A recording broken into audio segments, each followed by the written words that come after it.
Bom dia. Uma pergunta que os meus alunos às vezes fazem é quais seriam as diferenças e semelhanças entre a ideia de divisão do território brasileiro dentro de um ponto de vista de geografia física em domínios morfoclimáticos, que é aquela ideia, aquela proposta lançada pelo Absaber nos anos 60, ou unidades da paisagem, que já é uma ideia que fica sedimentada no livro The Physical Geography of Brazil, do qual eu sou um dos editores. Bem, o domínio morfoclimáticos é uma ideia muito antiga. Na verdade, ela não surge com o Absaber. O Absaber aplica ela ao Brasil, e muito bem aplicada. Mas é uma ideia que vem, o primeiro registro que nós encontramos é de um alemão, um geógrafo alemão chamado Neff, que ele rodou muito o globo, e rodando o globo ele observava que regiões que tinham um determinado clima, independente de onde elas estavam, elas tinham características no relevo muito semelhantes. Então ele foi para a Índia e observou a savana na Índia, ele foi para a África, observou a savana na África, ele veio na América do Sul e observou o cerrado. Então, a savana sul-americana, porque tem na Venezuela também, né? Os llanos, a savana, paisagem daquele tipo.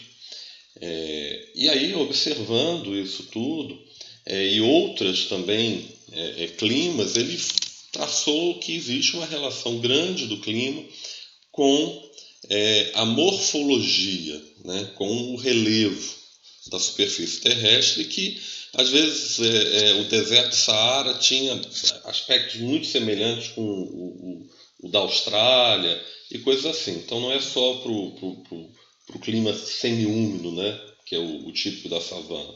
Seria também para o árido, semiárido, para o glacial. E aí, né, ele lança essa ideia ganha muita popularidade. Depois a gente tem o Tricard, que é uma pessoa que trabalha muito com isso, um francês, e chega no Absaber. Então o Absaber, ele também está numa época, gente, vamos parar para pensar quando ele lança isso, nos anos 60. O Absaber tem plena consciência da tectônica. Mas naquele momento, né, a gente discutia pouco tectônica em regiões, né, que estão em margem passiva de placa, em regiões intraplaca, né? A gente discutia mais a ação da tectônica naquele momento, sobretudo nos lugares onde as placas estão se chocando, né? Nos limites de placa, pelo menos, mesmo transcorrentes. Então, o Absaber ele vai propor essa divisão do Brasil muito com uma ideia do clima, né? Sendo como o Brasil estava longe de áreas de maior atividade tectônica, como o clima sendo o determinante, né? Vamos dizer, do relevo, determinante é um pouco forte, assim, mas muito condicionante, né? E da vegetação também. Tanto é que depois a ideia evolui para domínios morfobioclimáticos. Tá, passam-se décadas, né? E a gente começa a observar que a coisa não é tão assim, né? Tão dependente do clima, que há outros aspectos.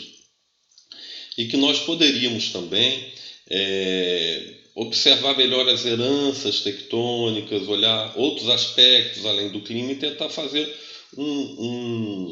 uma proposta, né, de divisão do espaço natural brasileiro do ponto de vista da geografia física, né, que fosse caracterizado em outros elementos que estavam falando tão alto quanto o clima, quanto essa relação de clima e relevo. E aí surgiu a ideia, né, de unidades da paisagem. Então, a unidade da paisagem é uma herdeira natural, porque ninguém reinventou a roda, né?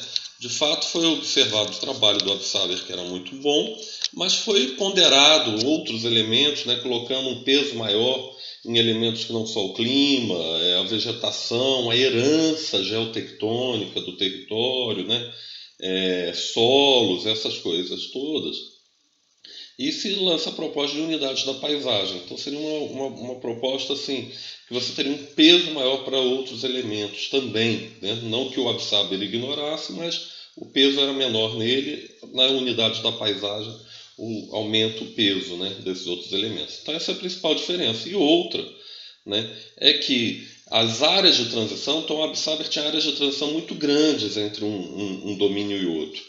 Então, praticamente segue-se na unidade das paisagens a ideia do Absaber, de domínios. 2 a mais são colocados por causa dessa divisão, que seria a região de Cocais, no Maranhão, ali, Piauí, e a região do Pantanal. Esses 2 domínios não têm o Absaber, era tudo área de transição, agora são domínios de fato. Domínios não, unidades da paisagem, né? Vamos falar assim. Então essas 2 são colocadas e você diminui com isso, né? Quando você considera paisagem semelhante na junção daqueles elementos, você diminui as áreas, né? As áreas de interface entre um domínio e o outro. Para unidades da paisagem, essas áreas são muito menores e você tem, na verdade, áreas core daquela paisagem e áreas periféricas, né? Então, praticamente, você acaba com as áreas em que você não está definido, né? As áreas de transição dos domínios morfoclimáticos, você acaba com ela nas unidades da paisagem.